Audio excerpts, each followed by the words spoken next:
It was a beautiful, calm day. My sweet daughter holding my hand and looking up at me with a smile. My loving husband is next to me. I was enjoying a very happy time until I met that man. Hey, long time no see. Long time. Ian, my ex-husband, whom I hadn't seen in a long time, approached us with a nasty smile on his face. Did she have a baby? Huh, an old woman like you? I wouldn't be a mother if I were your age. It's none of your business. Leave me alone. I tried to walk away and move on, but my ex-husband stood in front of me. He kept talking, his eyes licking me from head to toe. And then, as if he couldn't take it anymore, he started to laugh. You are old. You know that? How disgusting. Hey, you're her new husband? You lose your life if you don't think about what's good and bad for you. I can't believe you married this old hag. The words with my ex-husband never seemed to stop. I clenched my fist when I couldn't take it anymore.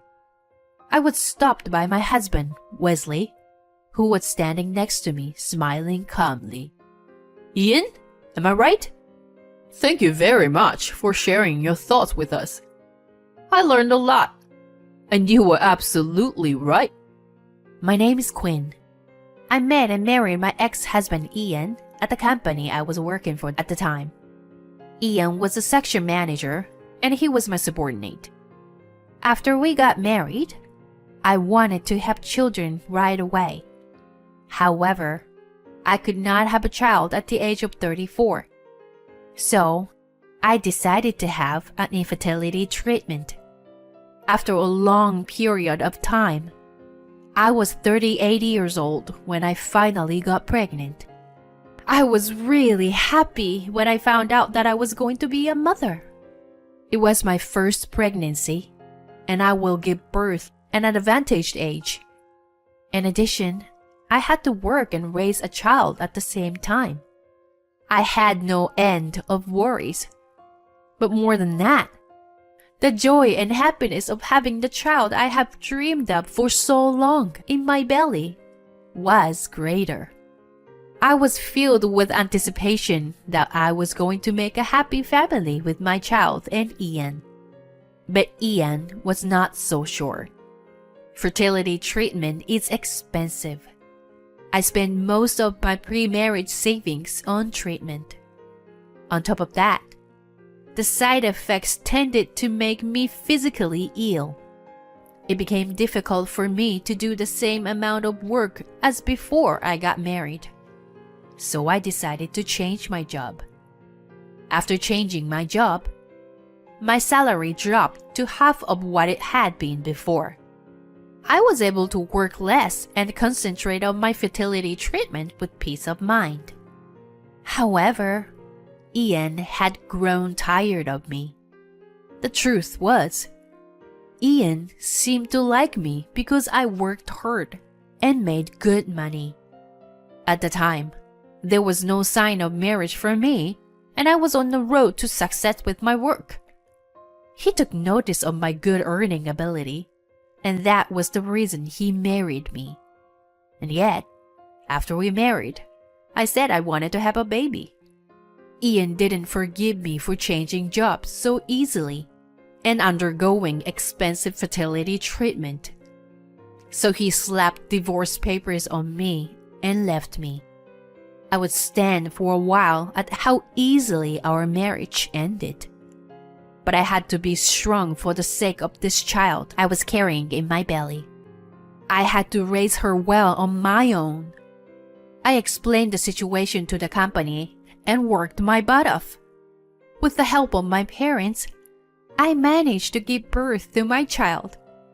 When I finally held my baby girl in my arms, I felt like the happiest in the world.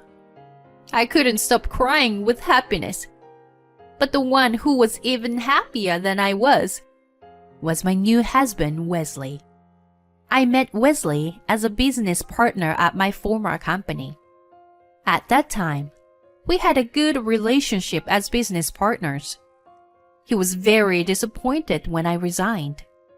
After a while, we met again as business partners at my current company. He knew about my situation and was very kind and concerned about me. Wesley and I had always thought well of each other. It didn't take long for us to become close in our private life as well.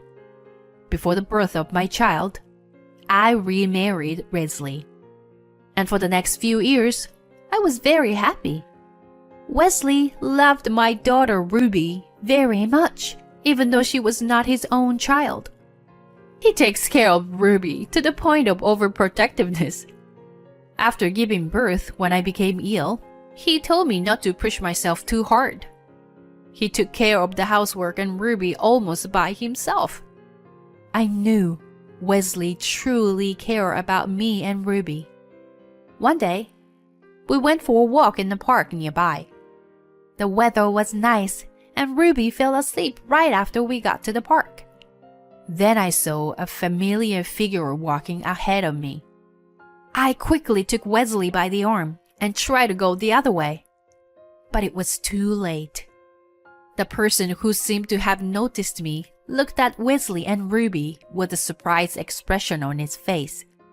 He then approached us with a smirk and a nasty smile on his face. Long time no see. Ian, long time. Did you have a baby?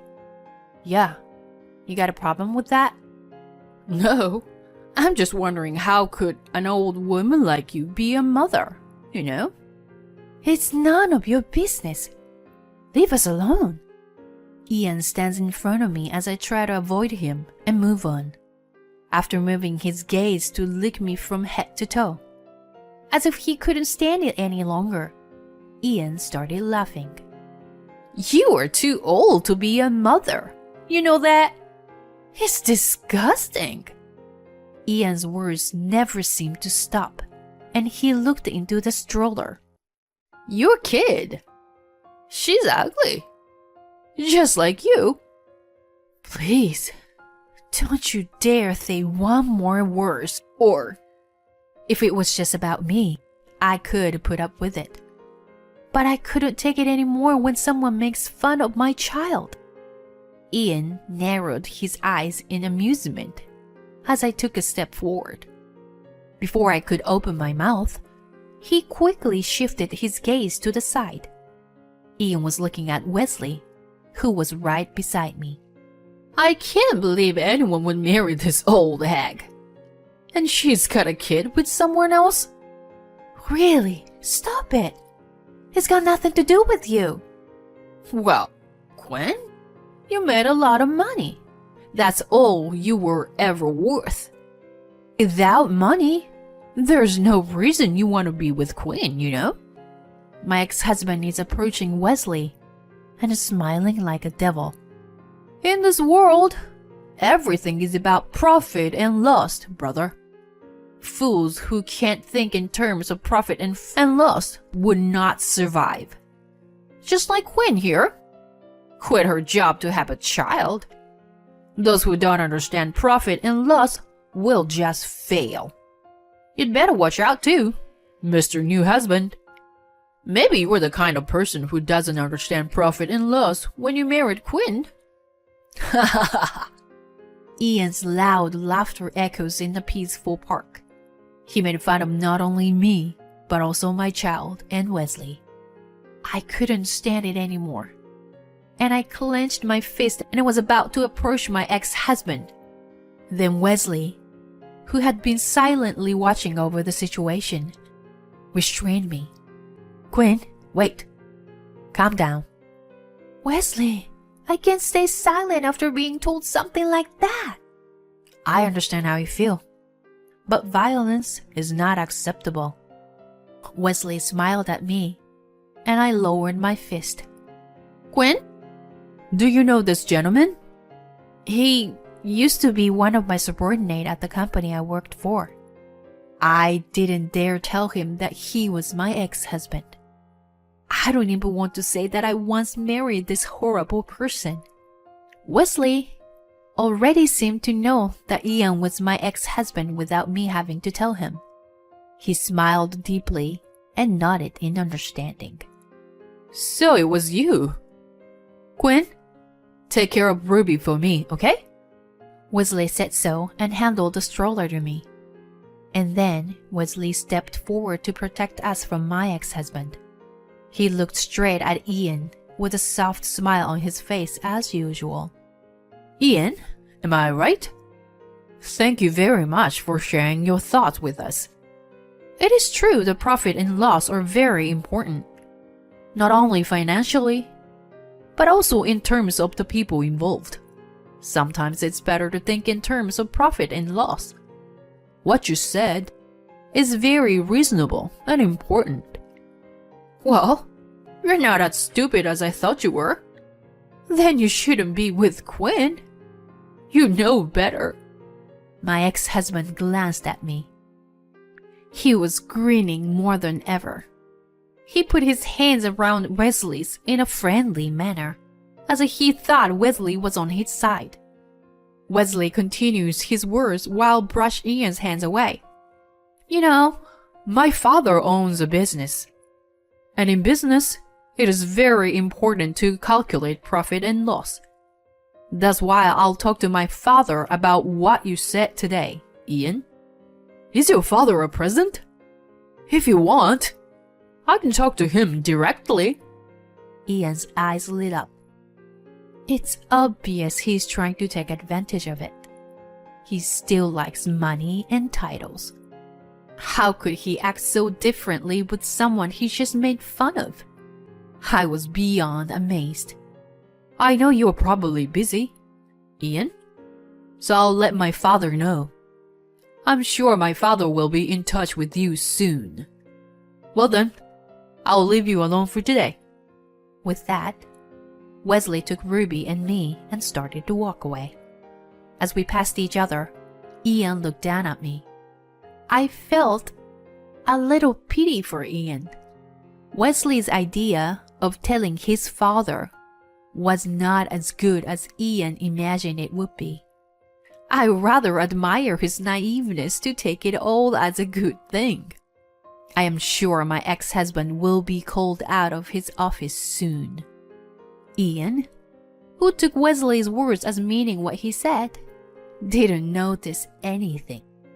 Wesley's father is the president of a company that is an important business partner of the company Ian works for. Wesley was out of his father's company because he was now gaining experience as a working adult at another company. That's probably why Ian didn't know about Wesley. I also learned about Wesley just before we got married. Wesley's parents have been really good to me. When they found out that I was pregnant with my ex-husband's child, they didn't say anything to reject me. They supported me when I was struggling to take care of my first child. Ruby is very attached to my parents-in-law, and it's so lovely to see them all playing together. If my father-in-law had heard what my ex-husband said today, he would be in a big trouble. Ian actually went to work the next day and was called out by his furious boss. The president of the important business partner complained to him by name. This president was, of course, my father-in-law. My father-in-law, who knew the circumstances of our divorce, was furious. He made a phone call to Ian's boss and told him about his bad attitude and how important it was to educate his employees. My son told me that he was told by one of your employees about the importance of profit and loss. You should think carefully about how much profit or loss you could make by one person's mistake. When Ian's boss asked him what was going on, he finally understood the situation and called me. Hello? Quinn, I'm sorry. What is it now? An apology? I was taken aback by the apology I heard before I answered. I knew he would call me sooner or later, but I didn't expect it to be so soon. He must have been in a great hurry, because he kept apologizing over and over again. I'm really sorry. Please, forgive me. Forgive? After you made fun of us like that? I thought to myself. What's wrong? Did you hear from my father-in-law? I heard him choking on my sarcasm on the other side of the phone. I guess he's got your kind advice, you know? I'm really sorry. I apologize.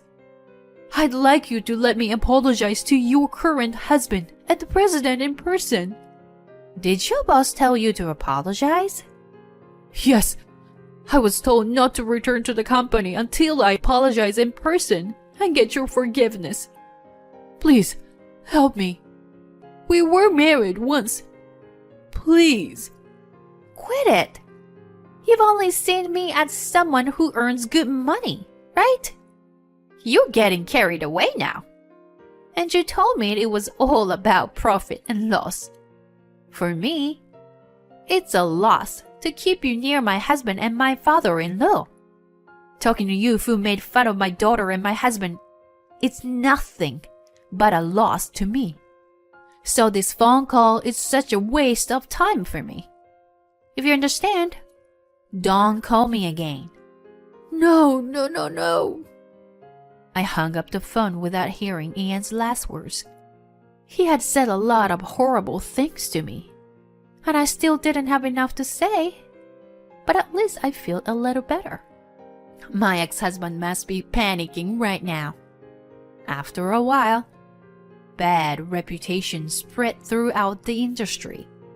To begin with, my ex-husband had always had a tendency to look down on others and was not a man with a good reputation. When we worked together, I often had to clean up his mess. But after I quit my job, there was no one to cover up his mess. Frustration with Ian gradually built up both inside and outside the company. And then this happened. Apparently, Ian's boss was mad at him because my father-in-law's company was one of their biggest clients. In the end, Ian quit his job because he couldn't stay at the company. He is having a hard time finding a new job. I received a long email from Ian asking me to introduce him to a new job. In one of the emails, he wrote something like, "I know I said some terrible things, but I really love you, Quinn." How disgusting. Rumor has it that after he divorced me, he started dating a very young woman. But Ian had lost his job and could not seem to find another job. So she left him. You get what you deserve. He kept sending me emails saying, "I want you to help me because it's your fault that I'm in this pitiful situation." Or, "You should help me because I still love you." Well, it's a very definition of karmic retribution. I've been ignoring all the emails, but the frequency of them has been increasing lately, so I'm thinking of blocking them. I'm still living happily with my loving husband Wesley and my daughter Ruby. Recently, Ruby had started to talk, and I can't take my eyes off of her.